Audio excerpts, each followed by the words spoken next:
Matapos maglabas ng manhunt order laban sa 5 pulis Maynila na dawit sa pamamaril sa isang hinihinalang hold-upper, sumuko ang 4 sa kanila ngayong gabi. Samantala, ipinagtanggol naman ng Barangay Kagawad na biktima di mano ng pang-hold up ang ginawa ng mga pulis. Live mula sa Maynila, may report si Lala Roque. Lala? Ma'am Jess, tahimik na ipinasok dito ang 4 sa 5 pulis na sangkot sa pagpatay at pamamaril umano sa tricycle driver at umano'y hold-upper na si Robin Villarosa.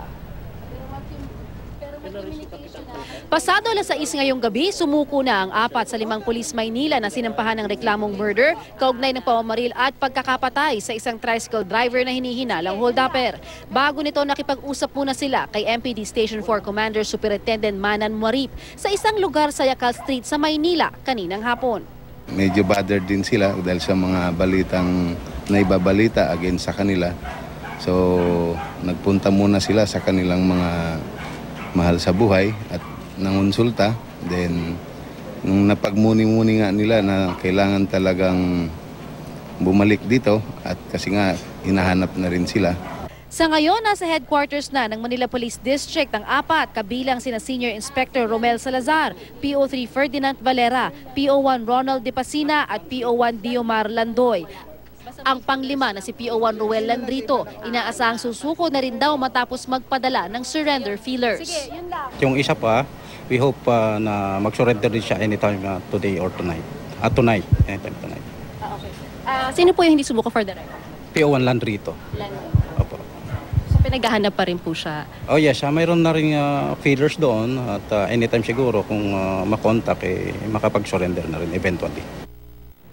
Tinanggal sa pwesto ang 5 habang gumugulong ang investigasyon sa pagkakapatay sa di umano'y hold-up suspect na si Robin Villarosa nung Martes ng gabi.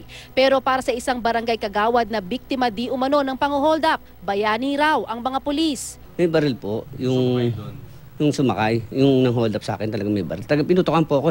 Una nang kinilala ng Manila Police District ang taong kasama ni Villarosa sa alias na Boom Boom. Matapos daw tangayin ang bag niya, pinaputukan pa siya ni Boom Boom sa tagiliran para matakot at huwag nang pumalag. Nakakaawa naman yung mga polis. Paano na lang po kami mga biktima.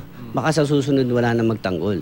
Pero ang mga kaanak ni Villarosa naniniwalang na-set up ng pulis ang lahat ng pangyayari. Wala raw record ng pang-hold up si Robin. Ayon sa kanyang kapatid, napagbintangan lang ito dati na kumuha ng cellphone ng isang kaibigan. Bakit daw yung taong makikita sa CCTV na tumalon mula sa tricycle ni Villarosa at nakasalubong pa ng pulis, hindi hinabol?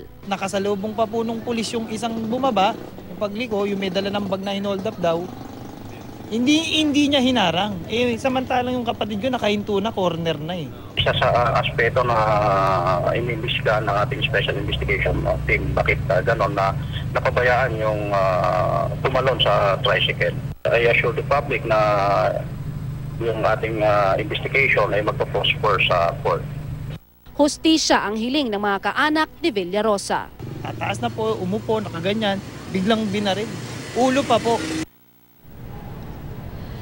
Ma'am Jess, mahigpit ang seguridad dito ngayon sa MPD. Hindi tayo pinayagan sa ating request na sana'y makita o makunan man lang ang 4 na pulis na sumuko dito at nasa DHSU building. Pero pagtiyak ni Senior Superintendent Nana na maayos naman daw ang kanilang kalagayan at wala daw nakwento sa kanya ang 4 na pulis tungkol sa pangyayari. Pero pagtiyak daw ng mga pulis na sumuko ngayong gabi ay magsasalita daw sila sa tamang forum. Ma'am Jess. Lala, itong Kagawad na nagpa-interview, bagamat nakatago yung kanyang pagkakakilanlan, no? Ayaw niyang obviously magpakilala. Positively in-identify ba nila itong binarel di umano na suspect, itong si Villarosa?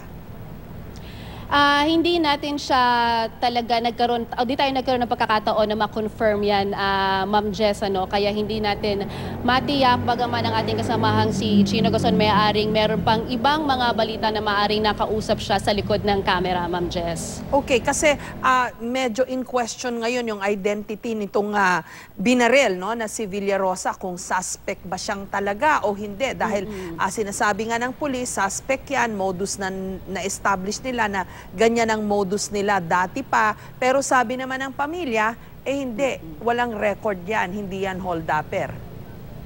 Yun nga yung kumbaga under investigation ngayon, tiniyak itong si MPD Chief, Senior Superintendent Nana, na yun na yung kanilang tinitingnan ngayon sa kanilang internal affairs ay gumugulong na daw. Pero sinasabi naman niya na magiging patas, walang whitewash, kaya naman nandito tinatawag niya restricted custody itong 4 na pulis habang gumugulong yung investigasyon. Di lang nilang masabi ngayon kung gaano kadagal kasi inaantay pa rin. Madagdag ko lang, Ma'am Jess, kasi nabanggit sa atin na may feelers na yung isang polis na si Landrito na posibleng pumunta dito kasi may balita tayo na nasa somewhere Laguna itong si Landrito at positibo sila na maaring sumuko na rin to. Pero hanggang sa mga sandaling ito, tayo nakikipag-ugnayan kaya Superintendent Warip, hindi pa tayo sinasagot kung nandito na. Kasi ang tansya nila, maaring ngayong gabi rin ay dumating na rin dito at sumuko na itong nag-iisang pulis na ito, Ma'am Jess. At sa lalong madaling panahon, dapat ipaliwanag nila yung kanilang ginawa na kuhang-kuha sa CCTV. Obviously, rub out daw yon. Pero ano ba ang panig naman nila? Yun ang kailangan ipaliwanag nitong 5 pulis na ito. Maraming salamat sa iyo, Lala Roque.